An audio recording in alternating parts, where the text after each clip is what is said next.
വസുദേവസുതം ദേവം കംസചാണൂരമർദ്ദനം ദേവകീ പരമാനന്ദം കൃഷ്ണം വന്ദേ ജഗദ്ഗുരും. ഓം നമോ ഭഗവതേ വാസുദേവായ. ഓം നമോ നാരായണായ. സദ്ഗുരുഭ്യോ നമഃ. ശ്രീമദ് ഭാഗവതം ഏകാദശസ്കന്ധം പഞ്ചവിംശോധ്യായ 25-ാമത്തെ അധ്യായം. ശ്രീഭഗവാനുവാച ഗുണാനം അസമിശ്രാണം പുമന്യേന യഥാ ഭവേൽ തന്മേ പുരുഷവല്യേദം ഉപധാരയ ശംസതാ. ഭഗവാൻ ഉദ്ധവനോട് വീണ്ടും ഉപദേശം തുടരുകയാണ്. ആ കരുണാനിധിയായിട്ടുള്ള ഭഗവാൻ എങ്ങനെ നമ്മുടെ മനസ്സിൽ ഈ വികല്പഭാവങ്ങൾ മെല്ലെ മെല്ലെ ഇല്ലാണ്ടാക്കിയിട്ട് ആ ഒന്നേ ഉള്ളൂ എന്നുള്ള തത്വം ഉറപ്പിക്കാൻ വേണ്ടി ജ്ഞാനമാർഗം പറഞ്ഞു. ഇനി എങ്ങനെയാണ് ഈ ഗുണങ്ങളെ കൊണ്ട് ഓരോരുത്തർക്ക് മനസ്സിൽ ഓരോരോ ഭാവങ്ങൾ ഉണ്ടാവണില്ലേ, അതെങ്ങനെയാണെന്നുള്ളത് ഇങ്ങനെ ആ ഗുണങ്ങളെ പറ്റിയുള്ളൊരു നിരൂപണമാണ് ഈ അധ്യായത്തിൽ നടത്തുന്നത്. ഏ പുരുഷവല്യ, ഉദ്ധവനെ വിളിക്കുകയാണ്.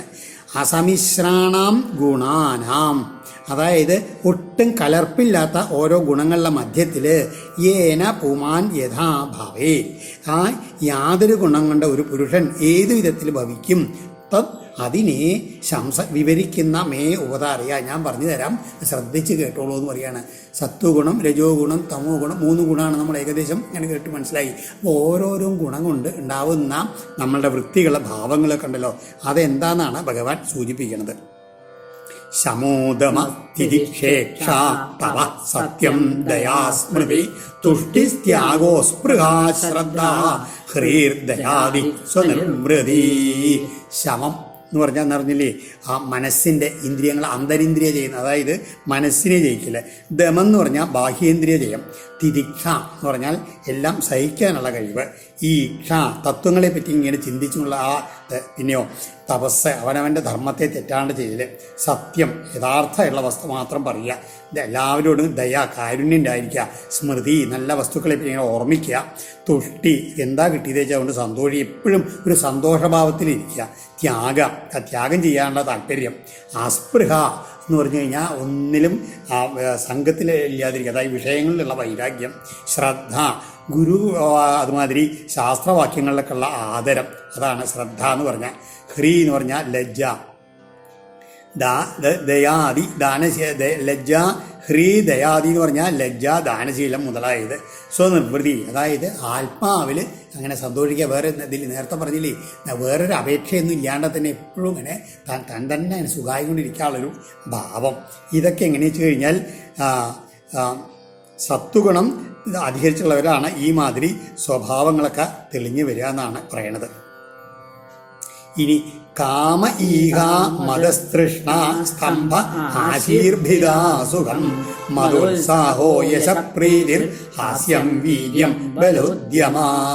ഇനി കാമ, അതായത് ആഗ്രഹങ്ങൾ, ആശകൾ, ധാരാളം ആഗ്രഹങ്ങൾ. ഈഹ, അതേ കാരണത്തിൽ പ്രവർത്തിക്കാനുള്ളൊരു ഇത്. രജോഗുണം എന്ന് പറഞ്ഞാൽ അങ്ങനെ എന്തെങ്കിലും എപ്പോഴും ഇങ്ങനെ ചെയ്തുകൊണ്ടിരിക്കണം. പിന്നെയോ മതം, അതായത് ദർപ്പം ഉണ്ടാവും. തൃഷ്ണ, അതായത് എന്ത് ചെയ്താലും തൃഷ്ണ എന്ന് പറഞ്ഞാൽ അതൃപ്തി, ചെയ്ത് കിട്ടിയിൽ തൃപ്തി വരാഞ്ഞിട്ടാണ്, അതിനാണ് ഈ തൃഷ്ണ എന്ന് പറയുക. ആദ്യത്തിൽ ആശ കൊണ്ട് എത്രയാലും മതിയാവേണ്ട വന്നാൽ അത് തൃഷ്ണയായി തീരും. പിന്നെ സ്തംഭ, അതായത് ഗർവം. ആശി എന്ന് പറഞ്ഞാൽ പ്രാർത്ഥന. ഭിത, ഭേദബുദ്ധി, താന് അന്യം എന്നുള്ള ഭേദബുദ്ധി.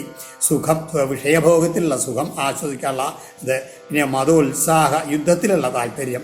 യശപ്രീതി, കേമായിട്ടുള്ള തന്നെപ്പറ്റി ആൾക്കാർ കേമായിട്ട് പറയണം എന്നുള്ള അതിനുള്ള ഒരു ആഗ്രഹം. ഹാസ്യം, അന്യരെ ഇങ്ങനെ മറ്റുള്ളവരെ കളിയാക്കാനുള്ളൊരു ഭാവം, അതായത് വീര്യം, താൻ കേമനാണെന്നുള്ള ഭാവം കാട്ടിൽ. ശക്തി, ബലോദ്യമ, ശക്തി പ്രകടനം. ഇതൊക്കെ പ്രായേണ രജോഗുണം വർദ്ധിച്ചാലുള്ള രീതികളാണ്. ക്രോധോ ലോഭോ അനൃതം ഹിംസ യാജ്ഞ ദംഭ ക്ലമ കലി ശോകമോഹോ വിഷാദാർത്തി നിദ്രാശാഭീരനുദ്യമാ. ക്രോധം, സഹിക്കാൻ വയ്യാത്ത അല്ലേ, അതിൽ എന്തെങ്കിലും ആരെങ്കിലും എന്തെങ്കിലും വിരോധം പ്രവർത്തിക്കുക ചെയ്യുമ്പോൾ അത് സഹിക്കാൻ വയ്യാത്തൊരവസ്ഥ, അതിനാണ് ക്രോധം എന്ന് പറയുക. ലോഭ എന്ന് പറഞ്ഞാൽ ചെലവ് ചെയ്യാൻ ഒട്ടും ഇഷ്ടമില്ലാത്ത അവസ്ഥ. അനൃതം കളവ് പറയൽ, ഹിംസ അന്യരെ ഉപദ്രവിക്കൽ, യാച്ന എന്ന് പറഞ്ഞാൽ യാചിച്ചത് വാങ്ങുക, പിന്നെ ദമ്പ ഒക്കെ താൻ കേമനാണെന്നുള്ള മോടി കാട്ടിക്കൊണ്ട് നടക്കുക, ക്ലമ എപ്പോഴും ഒരു വാട്ടം മുഖത്ത്, പിന്നെ അങ്ങോട്ടും ഇങ്ങോട്ടും കലഹിക്കാനുള്ളൊരാഗ്രഹം, ശോകം മോഹവും അനുശോചനവും എപ്പോഴും ശോകവും മോഹവും അതുമാതിരി ദുഃഖവും ദൈന്യവും ഇതൊക്കെ ഇങ്ങനെ വർദ്ധിച്ചുകൊണ്ടിരിക്കും. മടി, ഒരാലസ്യം, ഒന്നും ചെയ്യാൻ കഴിയാത്ത ഒരു ഭാവം, ആശ, അത് വേണ്ടാത്ത രീതിയിലുള്ള ആഗ്രഹങ്ങൾ, പേടി, ഭീ, അനുദ്യമ, എന്നാലോ അതിനൊന്നും ഉദ്യമങ്ങളെങ്കിലൊന്നും പ്രവർത്തിക്കാണ്ടിരിക്കുകയും ചെയ്യുക, അങ്ങനെ മടി പിടിച്ചങ്ങനെ ഇരിക്കുക. സത്വസ്യ രജസശ്ചൈത തമസശ്ചാനുപൂർവശ വൃത്തയോ വർണ്ണിതപ്രായ സന്നിവാതമതോശൃണു. ഇപ്പം ഈ പറഞ്ഞത് ഓരോ ഗുണങ്ങളുടെയും അതാത് മാത്രമാകുമ്പോഴുള്ള ലക്ഷണങ്ങളാണ് കഴിഞ്ഞ 3 ശ്ലോകങ്ങളെ കൊണ്ട് പറഞ്ഞ്. സത്വസ്യ രജസ തമസച്ച, സത്വത്തിൻ്റെയും രജസിൻ്റെയും തമസിൻ്റെയും ഈ വ്യാപാരങ്ങൾ ആ ക്രമത്തിൽ പറഞ്ഞു. എങ്ങനെയാണ്?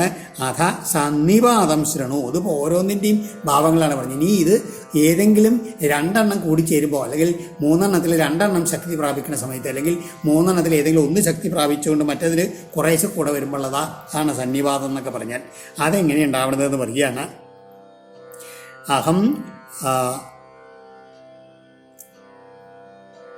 സന്നിപാതസ്ത്വഹമിതി മമിത്യുദ്ധവ യാമതി വ്യവഹാര സന്നിപാതോ മനോമാത്രേന്ദ്രിയാസുവി. ഇപ്രകാരം അതായത് മമ യാമതി, ഇത് ഞാൻ എൻ്റെ എന്നുള്ള ഈ 2 ഭാവങ്ങൾ ഉണ്ടല്ലോ, അതുകൊണ്ട് ഗുണച്ചേർച്ച നിമിത്തമാണ് ഇതൊക്കെ ഉണ്ടാവുന്നത് പറയുകയാണ്.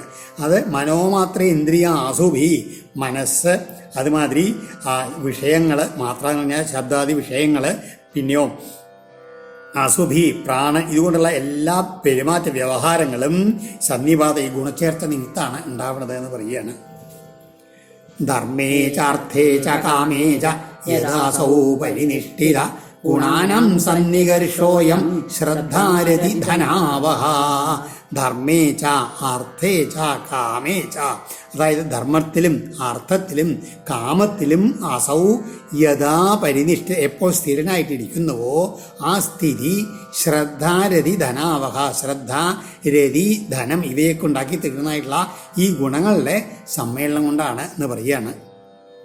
അതായത് ശാസ്ത്രോചാര്യ വാക്കുകളിൽ വിശ്വാസം ഉണ്ടാവുക, അതാണ് ധർമ്മം. പിന്നെയോ ആ ധനത്തിൽ താല്പര്യം ഉണ്ടാവുക, അതുമാതിരി ആഗ്രഹത്തെ സാധിപ്പിക്കാൻ വേണ്ടുന്ന വിധത്തിൽ ധനം സമ്പാദിക്കുന്ന വിചാരം, ഇതൊക്കെ ഉണ്ടാവുന്നത് എങ്ങനെയാണ്? ഈ ത്രിഗുണങ്ങളുടെ അന്യോന്യ സമ്മേളനം കൊണ്ടാണെന്നാണ് പറയുന്നത്. പ്രവൃത്തി ലക്ഷണേ നിഷ്ഠ പുമാന്യർഹി ഗൃഹാശ്രമേ സ്വധർമ്മേ ചാനുതിഷ്ഠേത ഗുണാനം സമതിർഹിസ. അതേമാതിരി തന്നെ ഒരു മനുഷ്യൻ പ്രവൃത്തിയാകുന്ന ലക്ഷ്യത്തോടുകൂടി ധർമ്മത്തിലെ ഗൃഹസ്ഥാശ്രമത്തിൽ അങ്ങനെ ആ സ്ഥിരനിഷ്ഠയോടുകൂടി ആ തൻ്റെ സ്വധർമ്മത്തിൽ അങ്ങനെ സ്ഥിതി ചെയ്യുന്നവനെ എപ്പോൾ ഇരിക്കണോ ആ സമയത്തും ആ നിലയിലും ഈ ഗുണങ്ങളുടെ സംയോഗം ഉണ്ട് എന്ന് പറയുകയാണ്. ആ സത്വ ഗുണം, രജോ ഗുണം, തമോ ഗുണം 3 കൂടി ഉണ്ട് ആ സമയത്ത്. പുരുഷം സത്വസംയുക്തം അനുമീയാൽ സമാധിവി കാമാദിവി രജോയുക്തം ക്രോധാദ്യൈ തമസായുധം. അങ്ങനെ ആ ഓരോ സമയത്തും മനുഷ്യന് ആ ഓരോ ആശ്രമത്തിലോ അല്ലെങ്കിൽ ഓരോ ഇതിലിരിക്കുന്ന സമയത്ത് ഏതിനോടാണ് കൂടുതൽ ചേർച്ച വരുന്നതനുസരിച്ചിട്ട് ആ സമയത്ത് ആ ഗുണം വർദ്ധിച്ചു എന്ന് പറയുകയാണ്. ശമാധിവി യുക്തം പുരുഷം സത്വസംയുക്തം, അതായത് ശമാധി നേരത്തെ പറഞ്ഞ ശമം ദമം അങ്ങനെയുള്ള ഗുണങ്ങളെ ചേർന്നുള്ള പുരുഷനെ ആ സമയത്ത് സത്വഗുണം വർദ്ധിച്ചുള്ള രീതിയിൽ ആണെന്ന് പറയാൻ പറ്റും. കാമാധി എന്ന ആഗ്രഹം, ക്രോധം എന്നുള്ള ഭാവങ്ങൾ കാണിച്ചാൽ രജോ ഗുണം നിറഞ്ഞുള്ള സമയത്താണെന്ന് പറയും. അതുമാതിരി ക്രോധം, അതുമാതിരി എന്താണ് മന്ദത അങ്ങനെയുള്ള ഭാവമൊക്കെ പറഞ്ഞാൽ തമോ ഗുണം വർദ്ധിച്ചുള്ള രീതിയിലാണെന്ന് അനുമാനിക്കണം എന്ന് പറയുകയാണ്. യഥാ ഭജതി മാം ഭക്ര്യ നിരപേക്ഷസ്വകർമ്മഭി തം സത്വപ്രകൃതിം വിദ്യാൽ പുരുഷം ശ്രിയമേവ വാ. ഇനി സ്വകർമ്മഭി നിരപേക്ഷ ഭക്ര്യാ മാം യഥാ ഭജതി, ഞാൻ അവനവൻ്റെ പ്രവൃത്തികളെ കൊണ്ട് ആരാണോ യാതൊരു അപേക്ഷയും കൂടാതെ എപ്പോഴും ഭക്തിയോടുകൂടി എന്നെ തന്നെ ഭജിക്കണത്, തം പുരുഷം സ്ത്രീയം ഏവ, ആ പുരുഷനെ സ്ത്രീയെയോ സത്വപ്രകൃതിയും വിദ്യാൽ, അവർ പ്രായേണ സാത്വിക പ്രകൃതിക്കാരാണ് എന്ന് മനസ്സിലാക്കണം എന്ന് പറയുകയാണ്. അപ്പോൾ ഈ ഇതിൽ തന്നെ അപ്പോൾ ഭക്തിയോഗവും പറഞ്ഞിട്ടുണ്ട്. അതായത് നിഷ്കാമ കർമ്മയോഗവും, അത് തന്നെ എന്നെ പ്രാപിക്കണം എന്നുള്ള ഭാവത്തോടുകൂടി ചെയ്യുന്ന പ്രവൃത്തികൾ പറഞ്ഞല്ലോ. നിഷ്കാമ കർമ്മയോഗവും ഇതേമാതിരി സത്വഗുണം കൊണ്ടുണ്ടാവുന്നതാണ് എന്നാണ് ഇവിടെ സൂചിപ്പിക്കുന്നത്. യഥാ ആശിഷാശാസ്യ മാം ഭജേത സ്വകർമ്മഭി തം രജപ്രകൃതിം വിദ്യാൽ ഹിംസാം ആശാസ്യ താമസം. വിദ്യാഹിംസം, അത് വിദ്യാൽ ഹിംസാം ആശാസ്യ താമസം എന്നാണ് അതിൻ്റെ വേർതിരിച്ച് വരുമ്പോൾ. അതായത് ഇനി രജോഗുണത്തിൻ്റെ ഇത് പറയുകയാണ്. ആശാസ്യ, ഓരോരോ വിഷയസുഖങ്ങളെ ഇങ്ങനെ ആഗ്രഹിച്ചിട്ട് സ്വകർമ്മഭി, തൻ്റെ കർമ്മങ്ങൾ കൊണ്ട് മാം യഥാ ഭജേത, ആരെ എപ്പോൾ എന്നെ ഭജിക്കുന്നുവോ തം അവനെ രജപ്രകൃതി, രജസ്വഭാവമുള്ള ആളായിട്ടും ഹിംസാം ആശാസ്യ, അന്യനെ ഉപദ്രവിക്കുന്ന രീതിയിലുള്ള പ്രവൃത്തികൾ ആഗ്രഹിച്ചിട്ടാണെങ്കിൽ അവൻ തമോഗുണ പ്രകൃതിയുള്ളവനാണെന്നും അറിയണമെന്ന് പറയുകയാണ്. അതായത് വിഷയങ്ങളുടെ പിന്നാലെ പോകാൻ വേണ്ടിയിട്ടാണ് ഈ പ്രവൃത്തികൾ കർമ്മങ്ങൾ ചെയ്യണമെന്ന് വെച്ച് കഴിഞ്ഞാൽ അത് രജോഗുണം വർദ്ധിച്ചിട്ടാണ് ചെയ്യണത്. അത് ആൾക്കാരിനെ ഉപദ്രവിച്ചുകൊണ്ടുള്ള ഹിംസയും ചെയ്തുകൊണ്ടാണ് വെച്ചാൽ അത് തമോഗുണ പ്രകൃതികളായതുകൊണ്ടാണ് അങ്ങനെ വരുന്നത്. സത്വം രജസ്തമ ഇതി ഗുണ ജീവസ്യ നൈവമേ ചിത്തജായസ്തു ഭൂതാനം സജ്ജമാനോ നിബധ്യതേ. ഇപ്പം ഇങ്ങനെ ആ 3 ഗുണങ്ങളും പറയാണ്. ജീവസ്യ നൈവമേ, ഈ 3 ഗുണങ്ങളും യഥാർത്ഥത്തിൽ ഒരു ജീവനുള്ളതാണ്, എനിക്കില്ല. അതായത് പരമാത്മാവായിട്ടുള്ള ഭഗവാനതില്ല, ആ ശരീരബോധമുള്ള ജീവന് മാത്രം ഇത് പറയുകയാണ് ചിത്തജ. കാരണം അതെല്ലാം ചിത്തത്തിൽ നിന്നുണ്ടാവുന്നതാണ്. യാതൊന്നുകളാൽ ഭൂതാനാം സജ്ജമാന നിബദ്ധ്യതേ. അപ്പം എന്താണ്, ഈ ഭൂതങ്ങളുടെ മധ്യത്തിൽ താൻ അതോട് ചേർന്നിരിക്കുന്ന ആ ജീവന് മാത്രമേ ഈ 3 ഗുണങ്ങളെ കൊണ്ട് ബന്ധിക്കപ്പെടുന്നുള്ളൂ. യദേതരൗജയേൽ സത്വം ഭാസ്വരം വിശദം ശിവം തഥാ സുഖേന യുജ്യേത ധർമ്മജ്ഞാനാദിവിപുമൻ. ഭാസ്വരം വിശദം ശിവം, അതായത് ഈ സത്വഗുണം വർദ്ധിക്കുന്ന സമയത്ത് എങ്ങനെയാണ് എല്ലാം ശോഭായമാനായി തീരും, മാലിന്യങ്ങളെല്ലാം തീർന്ന് നിർമ്മലമായിട്ട് തീരും, മനസ്സ് ശുദ്ധം ശാന്തമായിട്ട് തീരും. അങ്ങനെയുള്ള സത്വഗുണം ഇതരോ യഥാ ജയിൽ, ഈ സത്വഗുണം ഇപ്പം മറ്റു 2 ഗുണങ്ങളെ ജയിക്കുന്നുവോ തഥാ ആ സമയത്ത് പുമാൻ സുഖേന ധർമ്മജ്ഞാനാദിവി യുജ്യേത. അപ്പോൾ ആ ജീവൻ അല്ലെങ്കിൽ ആ പുരുഷൻ സുഖത്തോടു കൂടിയിട്ട് ധർമ്മം, ജ്ഞാനം ഇതിനോടൊക്കെ യോജിച്ചുകൊണ്ടുള്ള അറിവില്ലാത്ത പ്രകാശം, അറിവ്, അതായത് നിർമ്മലമായിട്ടുള്ള മനസ്സ്, അത് ശാന്തത, ഈ ഗുണങ്ങളൊക്കെ സത്വഗുണം കൊണ്ട് വരുന്നു പറയുകയാണ്. ഈ സത്വഗുണം വർദ്ധിച്ചിട്ട് വേണം ഈ ജീവനും ഈശ്വരനും. യഥാർത്ഥത്തിൽ നമ്മൾ പറഞ്ഞു ജ്ഞാനമാർഗത്തിൽ പോകുമ്പോൾ ഇത് 2 ഒന്ന് തന്നെയാണ്. അദ്വൈതത്തിൽ ഇല്ല, 2 വേണമെന്നില്ല, ഒന്നേ ഉള്ളൂ. എന്നിൽ എന്ത് പറ്റി, ഈ അജ്ഞാനം വന്നതുകൊണ്ട് ഈശ്വരൻ ആ ഭാവത്തിലുള്ള ആ ഇതിൽ നിന്നും വിട്ടിട്ട് ജീവൻ താൻ ശരീരമാണെന്ന് വരുമ്പോഴാണ് ഈ 2 ഭാവം വരണം. ഈശ്വരനും ജീവനും, അല്ലെങ്കിൽ സേവകനും സേവ്യൻ എന്നുള്ള 2 ഭാവമൊക്കെ വരണം. അങ്ങനെ വരുമ്പോഴാണ് ജ്ഞാനം കൊണ്ട് ഈ സേവക ഭാവം ഇല്ലാണ്ടാക്കിയിട്ട് ഒന്നായി തീരണം. അല്ലെങ്കിൽ ഭക്തി ഭാവത്ത് കൂടിയിട്ട് ഭക്തിയോടുകൂടി ഭഗവാനെ ഭജിച്ച് ആദ്യം താൻ അദ്ദേഹത്തിൻ്റെ ദാസനാണെന്നുള്ള ഭാവത്തിൽ അവസാനം തന്നെ അദ്ദേഹത്തിനെ അർപ്പിച്ചുകൊണ്ട് ഇങ്ങനെ 2 രീതിയിൽ ഈ ഗുണങ്ങൾക്ക് മീതെ പോകാൻ പറ്റും. അതിനുള്ള ആദ്യത്തെ മാർഗം ആ സത്വഗുണത്തിൻ്റെ മഹത്വം പറയുകയാണ് ചെയ്തത്. ഇനി യഥാജയിൽ തമസത്വം രജസംഗംഭിതാബലം തഥാ ദുഃഖേന യുജ്യേത കർമ്മണ യശസാശ്രിയാ. ഇതേമാതിരി ഈ രജോഗുണം വർദ്ധിക്കുന്ന സമയത്ത് രജ തമ സത്വം യഥാജയിൽ, എപ്പോൾ തമോ ഗുണത്തിൻ്റെയും സത്വഗുണത്തിൻ്റെയൊക്കെ മീതിയായിട്ട് രജോഗുണം ജയിക്കണം, ആ സമയത്ത് സംഘം, അന്യോന്യമുള്ള ചേർച്ച, അതുമാതിരിയുള്ള ഭേദം, ശക്തി ഇതൊക്കെ ഉണ്ടാവും. കർമ്മണത്തിൽ അങ്ങനെ മുഴുകിയിട്ട് അതുകൊണ്ടുള്ള കീർത്തിയും ഐശ്വര്യവും ദുഃഖവും എല്ലാം അനുഭവിക്കും ഈ കർമ്മത്തിൽ മുഴുകിയിട്ട് രജോഗുണം വർദ്ധിക്കുന്ന സമയത്ത്. യഥാജയിൽ രജസത്വം തമോ മൂഢം ലയം ജഡം യുജ്യേത ശോകമോഹാഭ്യം നിദ്രയാഹിംസയാശയാ. ഇനി ഈ തമോ ഗുണം രജോഗുണത്തിനെയും സത്വഗുണത്തിനെയും എപ്പോൾ ജയിക്കണോ ആ സമയത്ത് മൂഢം, അതായത് അറിവിനെ നശിപ്പിക്കുന്നതും അതുമാതിരി ലയം മൂർച്ചയെ വളർത്തുന്നതുമായിട്ടുള്ള മന്ദബുദ്ധിയായിട്ടുള്ള രീതിയിൽ അങ്ങനെ വളർന്നിട്ട് എന്തുണ്ടാവും? ശോകമോഹാഭ്യാം, അതായത് ദുഃഖത്തോടും ഭ്രമത്തോടും കൂടി കൂടിയിട്ട് നിദ്രയാ, ഉറക്കം, ആകെ ഒരു മന്ദതിയും ഉറക്കവും വന്നിട്ട് എന്ന് മാത്രമല്ല ഹിംസയാ, പരപീഡനം ചെയ്തുകൊണ്ടുള്ള ആ പ്രവൃത്തികളോടും കൂടി അതിനുള്ള ആശയാ യുജ്യേത, ശോകം, മോഹം, നിദ്ര, തന്ത്രി, ഹിംസ, ആശ, ഇങ്ങനെയുള്ള വൃദ്ധികളൊക്കെ ഈ തമോ ഗുണത്തിനോട് കൂടിയിട്ട് വർദ്ധിച്ചു വരും. യഥാ ചിത്തം പ്രസീദേത ഇന്ദ്രിയാണാം ച നിർവൃതി ദേഹേ ഭയം മനോസംഗം തത് സത്വം വിദ്ധി മൽപദം. ഇനി നമുക്ക് സ്വയം ചിന്തിക്കാൻ, നമുക്കിപ്പോൾ ഏത് ഗുണമാണ് നമ്മളിൽ വർദ്ധിക്കണമെന്ന് അറിയാൻ വേണ്ടിയിട്ട് യഥാ ചിത്തം എപ്പോൾ നമ്മൾ മനസ്സിങ്ങനെ പ്രസാദിച്ചുകൊണ്ടിരിക്കുന്നതോ അതുമാതിരി ഇന്ദ്രിയാണാ നിർവൃതി, ഈ ഇന്ദ്രിയങ്ങൾക്കൊക്കെ ഉപരതി വരണമോ അതുമാതിരി ദേഹത്തിൽ ഭയഞ്ചായും മനസ്സിൽ ഒന്നിനോടും ഒട്ടലില്ലാത്ത അവസ്ഥയും വരണം. ആ സമയത്ത് മത്പദം സത്വം വിദ്ധി, അതായത് ആ സമയത്ത് സത്വഗുണം അധികരിച്ചു എന്നുള്ളത് അത് യഥാർത്ഥത്തിൽ എന്നോടത്ത് അടുത്ത് വരാനുള്ള എൻ്റെ സ്ഥാനത്തിലേക്ക് എത്താറായി എന്നുള്ള സൂചനയാണെന്നും കൂടി അറിഞ്ഞുകൊള്ളുക എന്ന് പറയുകയാണ്. വികുർവൻ ക്രിയയാചാഭീർ അനിർവൃത്തിശ്ച ചേതസം ഗാത്രാസ്വാസ്ഥ്യം മനോഭ്രാന്തം രജയേതൈൽ നിശാമയാ.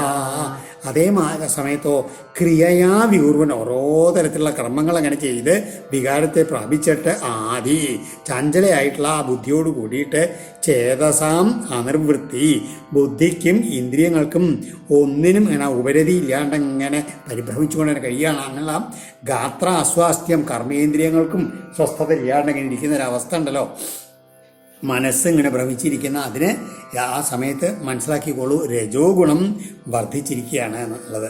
സീതച്ചിത്തം വിലീയേത ചേതസോ ഗ്രഹണേ ക്ഷമം മനോനഷ്ടം തമോഗ്ലാനി സ്തമസ്തദുപധാരയാ. എപ്പോഴും ആകെ ഒരു ക്ഷീണം, തളർച്ച. ചേതസ ഗ്രഹണേ അക്ഷമം, ആ ഇന്ദ്രിയങ്ങൾക്ക് ഓരോരോ വസ്തുക്കളെ വിഷയങ്ങളെ പ്രാപിക്കാനെന്നുള്ള ഒരു ശക്തി ചെയ്യേണ്ട വരിക. ചിത്തം വിലീയത, മനസ്സങ്ങനെ ലയിച്ചൊരു അത് മനസ്സിലയം ഒന്നുമില്ല, സാത്വിക ഭാവത്തിലല്ല, അങ്ങനെ മൗഢ്യത്തിലങ്ങനെ മുഴുകിക്കൊണ്ട് ഒരു പ്രവൃത്തി ആലസ്യത്തിൽ ഇങ്ങനെ കഴിയില്ലേ, അത് പിന്നെയോ മന നഷ്ടം. അങ്ങനെ മനസ്സ് നശിച്ച് തമസ്, അന്ധകാരവും ഗ്ലാനിയും എപ്പോഴും വിഷാദവും ഒക്കെ ഉണ്ടായിരിക്കും. ആ ഭാവത്തിനെയാണ് അപ്പോൾ മനസ്സിലാക്കിക്കൊള്ളൂ, തമോ ഗുണം വർദ്ധിച്ചിട്ടാണ് അത് ഉണ്ടാവണത് എന്ന് പറയാം. ഏതമാനേ ഗുണേ സത്വേ ദേവാനമ്പലമേധതേ അസുരാണം ചരജസി തമസ്യുദ്ധവരാക്ഷസാം. ഈ ഉദ്ധവ, ഈ സത്വഗുണം വർദ്ധിക്കുന്ന സമയത്ത് സത്വേ ഗുണേ ഏധമാനേ സതി വർദ്ധിച്ചിരിക്കുമ്പോൾ ദേവാനാം ബലം ഏധതേ, ദേവന്മാർക്ക് ശക്തി വർദ്ധിക്കണം. രജസി, രജോ ഗുണാണെങ്കിലോ അസുരാണാം, ആസുരന്മാർക്കും അതുമാതിരി തമസാണെങ്കിൽ തമോ ഗുണാണെങ്കിൽ രക്ഷസുകൾക്കും ബലം വർദ്ധിക്കുന്നു.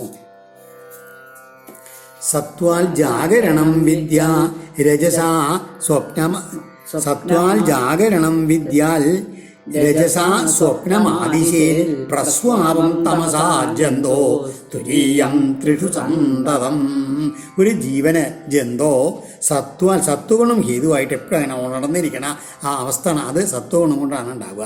വിദ്യാൽ രജോ ഗുണം കൊണ്ട് സ്വപ്നം കാണുന്ന അവസ്ഥയാണ് രജോ ഗുണം ഉണ്ടാവുക. തമോ ഗുണം കൊണ്ട് പ്രസ്വാപം, ഉറക്കം, സുഷുപ്തി ഉണ്ടാവും. ഇത്രീഷു സന്തതം തുരീയം, ഈ മൂന്നിലും അങ്ങനെ വ്യാപരിച്ചുകൊണ്ടിരിക്കുന്ന ഇതിലെപ്പോഴും ഉള്ള അവസ്ഥ ഏതാണ്? നാലാമത്തേതായിട്ടുള്ള അവസ്ഥ അതാണ്.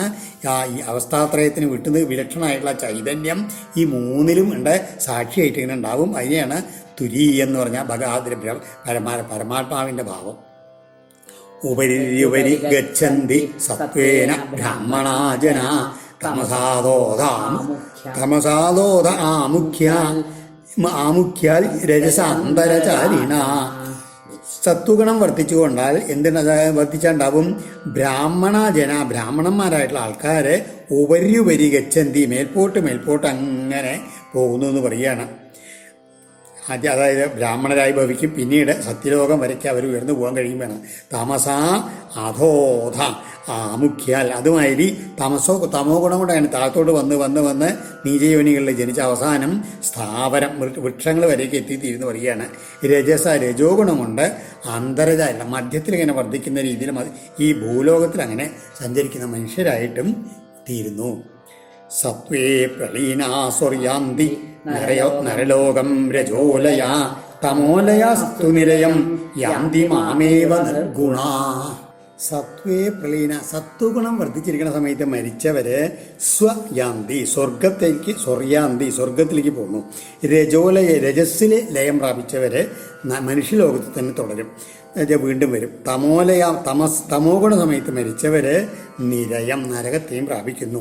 നിർഗുണന്മാരായിട്ട് ഗുണാതീതന്മാരായിട്ട് അതിനെ അതിക്രമിച്ചവര് മാമേവയാന്തി എന്നെ തന്നെ പ്രാപിക്കുന്നു. മദർപ്പണം നിഷ്ഫലം വാ സാത്വികം നിജകർമ്മ തത് രാജസംഫല സങ്കല്പം ഹിംസാപ്രായാതി താമസം. ഈ മദർപ്പണം നിഷ്ഫലം വാ, അതായത് എന്നിൽ അർപ്പിച്ചുള്ളതും യാതൊരു ഫലത്തിലും ആകാംക്ഷ ഇല്ലാത്തതായുള്ള പ്രവൃത്തികളുണ്ടല്ലോ, ആ തങ്ങളുടെ സ്വധർമാനുഷ്ഠാനം അത് സാത്വികം സത്വഗുണത്തിൽ നിന്നുണ്ടാവുന്നതാണ്. ഫലസങ്കല്പം ഫലാപേക്ഷ കൂടി ചെയ്യുന്ന പ്രവൃത്തികൾ അത് രജോ ഗുണത്തിൽ നിന്നുണ്ടാവുന്നതാണ്. ഹിംസാപ്രായാതി മിക്കതും അന്യരെ ഉപദ്രവിച്ചുകൊണ്ട് ചെയ്യുന്ന പ്രവൃത്തികളല്ലോ അതെല്ലാം തമോ ഗുണത്തിൽ നിന്നുണ്ടാവുന്നതാണ്. കൈവല്യം സാത്വികം ജ്ഞാനം രജോ വൈകൽപ്പികം ചയൽ പ്രാകൃതം താമസം ജ്ഞാനം മന്ദിഷ്ടം നിർഗുണം സ്മൃതം. കൈവല്യം ജ്ഞാനം സാത്വികം, കേവലമായിട്ടുള്ള ആ ബ്രഹ്മത്തിനെ മാത്രം ചിന്തിച്ചുകൊണ്ടുള്ള അറിവുണ്ടല്ലോ അത് സത്വഗുണ സംബന്ധിയായിട്ടുള്ളതാണ്. വൈവികൽപ്പികം ഭേദരൂപമായിട്ട് ആ ജഡം എന്ന് പറഞ്ഞാൽ ജീവനും വേറെ ദൈവം വേറെ എന്നുള്ള ഭാവത്തിലുള്ള ഭേദരൂപമായി പലതായിട്ട് പ്രപഞ്ചത്തിനെ പലതായിട്ട് കിടന്ന ആ ഭേദരൂപമായിട്ടുള്ള ജ്ഞാനം ഉണ്ടല്ലോ അത് രജോ ഗുണ സംബന്ധിയാണ്. പ്രാകൃതം പ്രകൃതി സംബന്ധമായിട്ടുള്ള വെറും അറിവ് തമോ ഗുണത്തെ സംബന്ധിച്ചതാണെന്ന് പറയുകയാണ്. പിന്നെയോ മന്നിഷ്ടം, എന്നെ സംബന്ധിച്ചിട്ടുള്ള അറിവോ അത് നിർഗുണമാണ്. ഈ മൂന്ന് ഗുണങ്ങളെയും അതീതമായിട്ടുള്ളതാണത്. വനന്തു സത്വികോ വാസോ ഗ്രാമോ രാജസ ഉച്യതേ താമസം ദ്യൂതസദനം മന്നികേതം തു നിർഗുണം. കാട്ടിൽ വനവാസം ചെയ്തുകൊണ്ടിരിക്കണം, അതൊക്കെ ഉണ്ടല്ലോ ഓരോരുത്തർ രുചി ഉണ്ടാവും, കാട്ടിൽ പോയി താമസിക്കണം, അതൊക്കെ സാത്വിക ഭാവമാണ്. പിന്നെയോ ഗ്രാമത്തിൽ വസിക്കണതൊക്കെ രജോ ഗുണത്തിലുള്ള വർധന കൊണ്ടുണ്ടാവുന്നതാണ്. താമസം ദ്യൂത ഈ തമോ ഗുണമുള്ള ആൾക്കാർ ചൂതുകളി അങ്ങനത്തെ ഇതിൽ മദ്യപാനശാലകൾ അവിടെയും ഇവിടെയൊക്കെ കഴിച്ചു, അതാണ് തമോ ഗുണമുള്ളവരാണ് അവിടെയൊക്കെ കഴിയുക. മന്നികേതം തു നിർഗുണം, എന്നാലോ എൻ്റെ നിവാസസ്ഥാനമായിട്ടുള്ള ക്ഷേത്രങ്ങളും ഒക്കെ ഉണ്ടല്ലോ അത് നിർഗുണമായിട്ടുള്ള ഗുണാതീതമായിട്ടുള്ള സ്ഥലങ്ങളാണെന്ന് പറയുകയാണ്. സാത്വികകാരകോസംഗീ രാഗന്ധോ രാജസസ്മൃതം താമസ സ്മൃതി വിഭ്രഷ്ടോ നിർഗുണോ മദവാശ്രയായി. ഇനി ആ പലതരത്തിൽ പ്രവൃത്തികൾ ചെയ്യുന്ന ആള് ഒരു സാത്വികനാണ് വെച്ചാലോ എങ്ങനെയാണ്? അസംഖി, ഒന്നിൽ സംഘമില്ലാണ്ട്, അതായത് പ്രത്യേകിച്ച് ഫലകാംക്ഷ ഇല്ലാണ്ട് ചെയ്യുന്നവനായിരിക്കും. അതല്ലെങ്കിൽ താനാണത് ചെയ്യുന്നതെന്നുള്ള ആ അഹങ്കാരം ഒട്ടും ഇല്ലാണ്ട് ചെയ്യണമായിരിക്കും. എന്നാലോ രജോ ഗുണ പ്രേരിതനായിട്ടാണെങ്കിൽ രാഗാന്ത വിഷയാശ കൊണ്ട് അങ്ങനെ കണ്ണ് കാണാണ്ടായിട്ടാണ് അത് ചെയ്യുക. തമോ ഗുണ പ്രേരിതനാണെങ്കിലോ സ്മൃതി വിഭ്രഷ്ട, എന്താണ് ചെയ്യേണ്ടതെന്ന് തന്നെ അറിയില്ല, ആ വിചാരശൂന്യനായിട്ട് അങ്ങനെ എന്തൊക്കെയോ ചെയ്യണമെന്ന് മാത്രമേ ഉള്ളൂ, അങ്ങനെ രീതിയിൽ ചെയ്യും തമോ ഗുണക്കാരൻ. നിർഗുണ ഗുണാതീതനായിട്ടുള്ള ആള് മതവാശ്രയ, അതായത് എന്നെ തന്നെ എപ്പോഴും ആശ്രയിച്ചുകൊണ്ടിരിക്കുന്നവൻ നിർഗുണനാണ്, ഗുണാതീതനാണ് എന്ന് പറയപ്പെടുന്നു. സാത്വിക്യാധ്യാത്മികീ ശ്രദ്ധ കർമ്മശ്രദ്ധ തുരാജസി താമസ്യധർമ്മീയാ ശ്രദ്ധ മത്സേവായാം തു നിർഗുണ. അതേപോലെ തന്നെ ആധ്യാത്മിക ജ്ഞാനത്തിനുള്ള ആ ശ്രദ്ധ, ആദരവ് അത് സത്വഗുണത്തിന് ഉണ്ടാവുന്നതാണ്. യാഗാദി കർമ്മങ്ങളിലൊക്കെ അതിനൊക്കെ ഉള്ള ഒരു താല്പര്യം അത് രജോ ഗുണ സംബന്ധിയാണ്. അധർമ്മേ താമസി, അതുമാതിരി അധർമ്മത്തിലുള്ള പ്രവൃത്തികൾ ചെയ്യാനുള്ള വാസന അത് തമോ ഗുണ സംബന്ധിയാണ്. എന്നാലോ ഈ മത്സേവായാം എൻ്റെ സേവയിൽ മാത്രം ആകെയുള്ളത് അത് ഗുണാതീതമായിട്ടുള്ളതാണ്. പഥ്യം ഭൂതമനായസ്തം ആഹാര്യം സാത്വികം സ്മൃതം രാജസം ചേന്ദ്രിയ പ്രേഷ്ടം താമസം ചാർത്തിദാശുചി. ഇനി ഇതേമാതിരി തന്നെ ഭക്ഷണക്കാര്യത്തിലുണ്ട്. പഥ്യം പൂതം അനായസ്തം ആഹാര്യം സാത്വികം, നല്ല ഹിതമായിട്ടുള്ളതും ശുദ്ധമായിട്ടുള്ളതും അധികം ബുദ്ധിമുട്ടാണ്ട് കിട്ടുന്നതായിട്ടുള്ള ആ ഭക്ഷ്യപേയങ്ങളെല്ലാം സത്വഗുണ സംബന്ധിയായിട്ടുള്ളതാണ് എന്ന് പറയപ്പെടുന്നു. സ്മൃതം ഇന്ദ്രിയ പദാർത്ഥങ്ങളിൽ അങ്ങനെ അഭിരുചി ഉണ്ടാക്കാൻ വേണ്ടിയിട്ട് നല്ല എരിവും പുളിയും ഗന്ധമൊക്കെ ചേർത്തിങ്ങനെ അങ്ങനെ മസാലയൊക്കെ ചേർത്തിട്ടുള്ള അതൊക്കെ ഉണ്ടല്ലോ, അതൊക്കെ രജോ ഗുണം നിമിത്തം ഉണ്ടാകുന്നതാണെന്ന് പറയുകയാണ്. ആർത്തിദാശുചി, ആർത്തിത അശുചി, അത് ദുഃഖത്തെ ഉണ്ടാക്കുന്നതും അശുചിയായിട്ടുള്ള ഭക്ഷണം അത് തമോ ഗുണം നിമിത്തം ഉണ്ടാവുന്നതാണെന്ന് പറയുകയാണ്. സാത്വികം സുഖമാത്മോത്ഥം വിഷയോത്ഥം തുരാജസം താമസം മോഹദൈന്യോത്ഥം നിർഗുണം മതവാശ്രയം. നീ ഭക്ഷണത്തിന് കഴിഞ്ഞ് ഇനി സുഖം തന്നെയാണ്. ആത്മാവിൽ നിന്നുണ്ടാകുന്ന ആത്മാനന്ദം എന്ന് പറയില്ലേ, അത് സാത്വികമായിട്ടുള്ളതാണ്. അതിങ്ങനെ സ്ഥായിയായിട്ട് നിൽക്കുന്നതാണ്. വിഷയോത്ഥം, വിഷയങ്ങളിൽ നിന്ന് കിട്ടുന്ന സുഖങ്ങളുണ്ടല്ലോ, അതൊക്കെ രജോ ഗുണം കൊണ്ടുണ്ടാവണം. അതെങ്ങനെയാണ്? അത് നിത്യങ്ങളല്ല, ശാശ്വതങ്ങളല്ല, അല്പനേരത്തേക്ക് കുറച്ചെങ്കിലും ഉണ്ടാവുമെന്ന് മാത്രമേ ഉള്ളൂ. അത് ഇതില്ലേ. പിന്നെയോ മോഹദൈന്യോത്ഥം താമസം, അതായത് തമോ ഗുണത്തിനുണ്ടാവുന്നത് എങ്ങനെയാണ്? മദ്യപാനം അങ്ങനെയൊക്കെ ചെയ്തിട്ടുണ്ടാവുന്ന സുഖാനുഭവം ഉണ്ടല്ലോ, അതൊക്കെ താമസമായിട്ടുള്ള ഗുണമാണ്. ഈ ഈശ്വരനെ ഭജിക്കുന്നു എന്നുള്ള സുഖത്തിനെ ഈ 3 ഗുണങ്ങളിൽ അതീതമായിട്ടുള്ള നിർഗുണമായിട്ടാണ് പറയാറ്. ദ്രവ്യം ദേശം ഫലം കാലോ ജ്ഞാനം കർമ്മ ച കാരക ശ്രദ്ധാവസ്ഥാകൃതിർനിഷ്ഠ ത്രൈഗുണ്യ സർവ ഏവ ഹി. ഇതേമാതിരി ദ്രവ്യം ഒരു വസ്തു, അതുമാതിരി ദേശം, ഫലം, അതിൻ്റെ കാലം, ജ്ഞാനം, കർമ്മങ്ങൾ, പ്രവർത്തിക്കുന്ന ആള്, അതിൻ്റെ ആദരവ്, സ്ഥിതിഭേദം, ആകൃതി, ഇരിപ്പ്, എല്ലാം ഇങ്ങനെ ഈ 3 ഗുണങ്ങൾക്ക് ആശ്രയിച്ചുകൊണ്ട് ഇങ്ങനെ മാറിയിട്ടിരിക്കുന്നു മനസ്സിലാക്കിക്കോളൂ എന്ന് പറയുകയാണ്. സർവേ ഗുണമയാഭാവ പുരുഷം വ്യക്തനിഷ്ഠിത ദൃഷ്ടം സുതമനുധ്യാതം ബുദ്ധ്യാവാ പുരുഷ പുരുഷാം വ്യക്തനിഷ്ഠിത. ഇങ്ങനെ ഈ പ്രകൃതി പുരുഷ സംബന്ധമായിട്ടുള്ള കാണപ്പെട്ടതും ദൃഷ്ടം ശ്രുതം കേൾക്കപ്പെട്ടതും ബുദ്ധ്യാ അനുധ്യാതം ബുദ്ധി കൊണ്ട് ധ്യാനിക്കപ്പെട്ടതുമായ സർവേ ഭാവ എല്ലാ പദാർത്ഥങ്ങളും ഉദ്ധവ പുരുഷശേഷനായിട്ടുള്ള ഉദ്ധവ ഇപ്രകാരം ഗുണരൂപങ്ങളാകുന്നു. ഗുണമയ ഏതാ സംസൃതയ പുംസോ ഗുണകർമ്മ നിബന്ധന ഏനേമേ നിർജിതാ സൗമ്യ ഗുണാജീവേന ചിത്തജ. അത് ഉദ്ധവ സൗമ്യ ഗുണകർമ്മ നിബന്ധന ഇപ്രകാരം ഗുണകർമ്മങ്ങളാൽ ഉണ്ടാക്കപ്പെടുന്ന ഒരു പുരുഷന്റെ ഏതാ സംസൃത ഈ സംസാരങ്ങളെല്ലാം ചിത്തജ മനസ്സിൽ നിന്നുണ്ടാകുന്ന ഇമേ ഗുണ ഈ ഗുണങ്ങൾ കൊണ്ടുണ്ടാവുന്ന പല തരത്തിലുള്ള വ്യത്യാസങ്ങളാണ്. ഏന ജീവേന ഏതൊരു ജീവനാൽ നിർജിത ഏറ്റവും ജയിക്കപ്പെടുന്നുവോ അങ്ങനെയുള്ള ഈ ഇതിനെ ചെയ്യണമെന്ന് വെച്ച് കഴിഞ്ഞാൽ ഈ എന്ത് വേണം? ഇതിന് ജയിക്കണമെന്ന് എന്ത് വേണം? നിർജിത ഈ ഗുണങ്ങളുടെ മീതെ പോകാൻ കഴിയേണ്ട വേണം. എന്നാൽ അവന് ഈ മനോജന്യങ്ങളായിട്ടുള്ള ഗുണങ്ങളെയൊക്കെ ജയിക്കാൻ കഴിയും, അതിന് ശക്തി ഉണ്ടാവും. അതെങ്ങനെയുണ്ടാവുക? ഭക്തിയോഗേന മന്നിഷ്ടോ മദ്ഭാവായ പ്രപദ്യതേ തസ്മാൽ ദേഹമിമം ലബ്ധ്വാ ജ്ഞാനവിജ്ഞാന സംഭവം ഗുണസംഗം വിനിർദ്ധൂയ മാം ഭജന്തു വിചക്ഷണ നിസ്സംഗോ മാം ഭജേൽ വിദ്വാൻ അപ്രമത്തോ ജിതേന്ദ്രിയ. അപ്പൊ എന്താ വേണ്ടത് ഉദ്ധവ? നല്ല വിവേകവും വൈരാഗ്യവും എന്നുള്ള ആൾക്കാരെ, അല്ലെങ്കിൽ ഭക്തനിലുള്ള ഭക്തിയോട് കൂടിയിട്ടുള്ള ആൾക്കാര് എന്ത് ചെയ്യണമെന്ന് വെച്ച് കഴിഞ്ഞാൽ ഈ ജീവന് ഈ സംസാരം ഉണ്ടാവണത് ഈ മനോജന്യങ്ങളായിട്ടുള്ള ഗുണങ്ങളെ ആശ്രയിച്ചാൽ മാത്രമാണ്. അതുകൊണ്ട് അതിനെ ജയിക്കാൻ വേണ്ടി പരിശ്രമിക്കണം. അതെങ്ങനെയാണ്?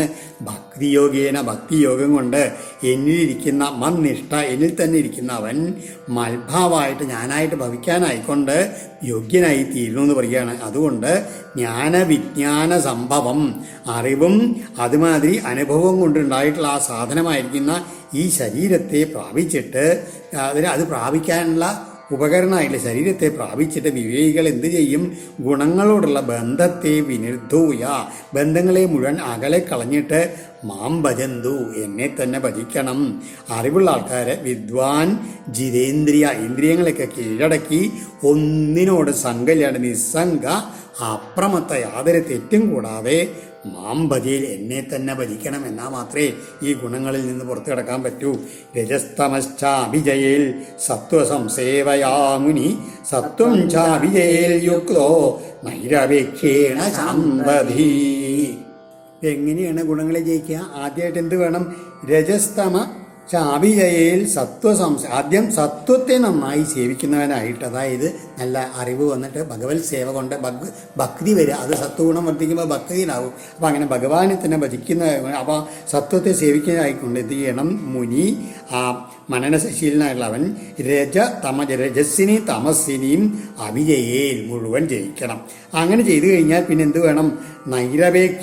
നിരപേക്ഷ രൂപത്തിലുള്ള ശുദ്ധ സത്വഭാവം കൊണ്ട് ശാന്ത ബുദ്ധിയായിട്ട് യുക്ത മനസ്സിനെ അടക്കിയിട്ട് സത്വം അഭിജയിൽ ആ സത്വഗുണത്തിനെയും ജയിക്കാൻ കഴിയും. ആദ്യം രജോ ഗുണത്തിനെയും തമോ ഗുണത്തിനെയും സത്വഗുണം കൊണ്ട് ജയിച്ച് സത്വം മാത്രം വർദ്ധിച്ച് സത്വഗുണത്തിലെത്തി കഴിഞ്ഞാൽ മനസ്സിന് ശാന്തി വരും. ഭക്തി വന്നു കഴിഞ്ഞാൽ ആ മനസ്സിന് ശാന്തി വന്നു കഴിഞ്ഞാൽ അപ്പോൾ ആ സത്വഗുണത്തിനെയും ജയിക്കുന്നത് പറയുകയാണ്. ഏതുമാതിരി എന്ന് പറഞ്ഞു കഴിഞ്ഞാൽ നമ്മൾ പലതവണ ഉദാഹരണം പറഞ്ഞതാണ്. ഒരു ചെറിയൊരു തീയ് കൊണ്ട് ആദ്യം മുളങ്ങൾ കൂട്ടി വെച്ചിട്ടുള്ള ആ തീ വന്നു കഴിഞ്ഞാൽ ആദ്യം കാട് മുഴുവൻ നശിക്കും. കാട് മുഴുവൻ നശിച്ചു കഴിഞ്ഞാൽ, അതായത് അജ്ഞാനമാവുന്ന കാട് മുഴുവൻ നശിച്ചു കഴിഞ്ഞാൽ പിന്നെ ആ തീയ എങ്ങനെയാണ്? വിറകില്ലാണ്ടായി തീയും അങ്ങോട്ട് ഇല്ലാണ്ടായി വലിയ. അതുമാതിരി ആ ബുദ്ധിവൃത്തിയോട് കൂടിയുള്ള ഗുണങ്ങളെ മുഴുവൻ അങ്ങനെ ജയിച്ച് അവന് ആ തീയും കെട്ടിട്ട് തന്നിൽ തന്നെ ഇരുന്നു കൂടെ സമാധിയായിട്ട് ഇരിക്കാൻ കഴിയുമെന്ന് പറയുകയാണ്.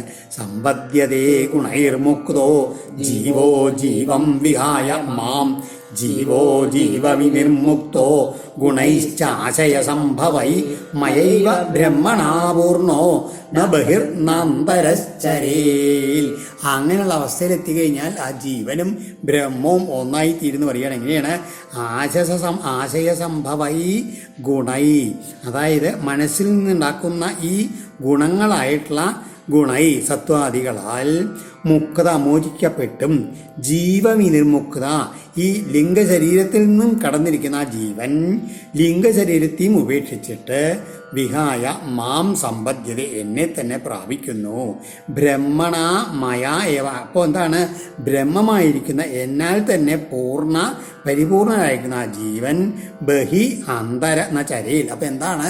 ആ ജീവൻ ഉള്ളിലും പുറത്തുമൊക്കെ നിറഞ്ഞിരിക്കുന്ന ആ ബ്രഹ്മ ഉണ്ടല്ലോ, അത് തന്നെ ആയിത്തീരും. ഭക്തൻ ഭഗവാനോട് ചേർന്നിട്ട് തീരുകയാണ്. അങ്ങനെ ആ അവസ്ഥയ്ക്കാണ് ജീവൻ മുക്തൻ എന്നുള്ള പറയുക. അപ്പം എല്ലാം ഉള്ളിലും പുറത്തും എല്ലാം ഭക്തൻ താൻ ഈ പ്രപഞ്ചത്തിൽ മുഴുവൻ താൻ തന്നെയാണ്, പ്രപഞ്ചം നിൽക്കുന്നത് തന്നിൽ തന്നെയാണെന്നുള്ള അവസ്ഥയിൽ അങ്ങനെ കഴിഞ്ഞുകൂടും. അതിനാണ് ജീവൻ മുക്തൻ എന്ന് പറയുക. അങ്ങനെ എത്തിക്കഴിഞ്ഞാൽ പിന്നെ വേറെ എവിടേക്കും പോകേണ്ട ആവശ്യമില്ല, തൻ്റെ തൽപദത്തിലേക്ക് എത്തി എന്നുള്ളതാണ്. ഓം ശ്രീകൃഷ്ണാർപ്പണമസ്തു. ഇതി ശ്രീമദ്ഭാഗവതേ മഹാപുരാണേ പാരമഹംസ്യാം സംഹിതായാം ഏകാദശസ്കന്ധേ ഗുണവൃത്തി നിരൂപണം നാമ പഞ്ചവിംശോധ്യായ. സർവത്ര ഗോവിന്ദനാമ സങ്കീർത്തനം. ഗോവിന്ദ ഗോവിന്ദ.